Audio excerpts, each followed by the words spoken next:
Hello, my name is Dan and I'm a game developer from Sweden. I am in the middle of making a demo from this game called Cosmic Companions, but I have recorded some of the progress along the way and thought it could be fun to make some devlogs of it, to give some insights in my thinking, to show some fun bugs and to document the journey in a more structured way. And maybe it's something that can be fun to look back on later. So what we see here is the first prototype builds of the game before I decided to turn it into 3D. So maybe I should explain what this game is all about. Cosmic Companions is a cozy game where you travel with your spaceship, exploring new worlds and meeting aliens.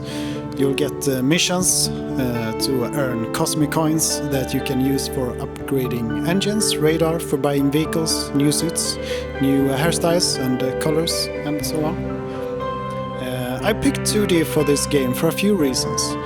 If you do it from the top-down perspective, you don't have to make graphics for more angles than one, since you can just rotate the sprite and you still see the same thing. I did this to scope the project down for me, since I'm doing everything, coding, music, dialogue and so on. I also didn't have super much experience in building games, since I had only made one before, or two games before, depending on how you see it.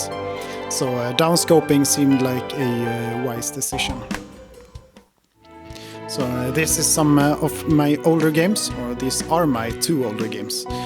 The first game I made is Mushroom Musical, a 2D platformer where you automatically bounce to the pace of the music. I picked 2D because I had never tried 3D, and with this cartoony look I could get away with my not super good painting skills. The second game is Balls and Beats. It's the same code, slightly modified and with new graphics, but still 2D.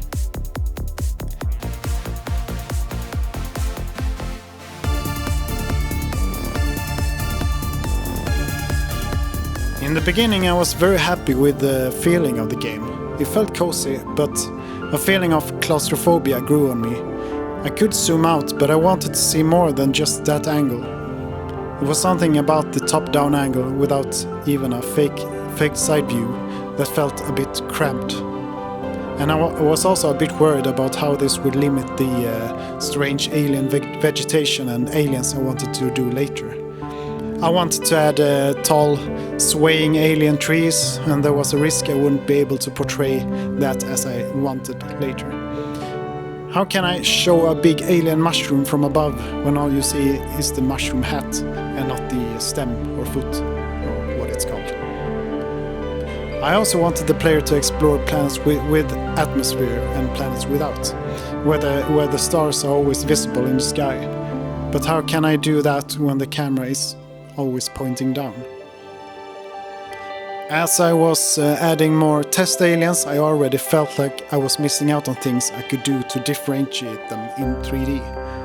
I didn't run into the wall yet, but I was worried that I would eventually do that, especially with my non-detailed painting skills. And a goal of this game is to make it possible to add even more planets and aliens in future updates, so that possible creative wall was always in my head.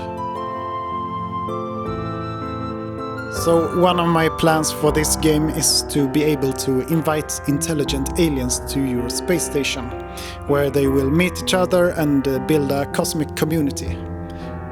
This would be yet another way for you to earn money, cosmic coins, but if the aliens don't like it there, they will leave.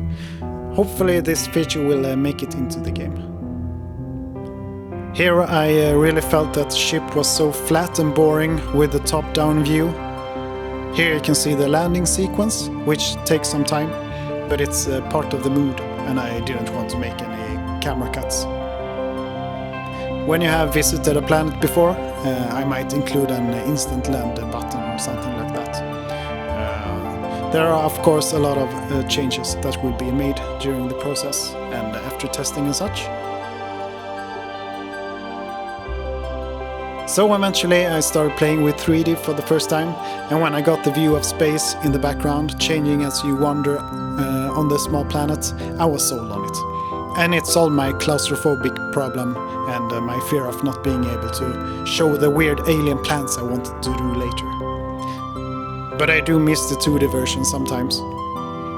Maybe the game would be more cozy in 2D, but at the same time I wanted to learn to make a 3D game. So thank you for tuning in, and I see you next time.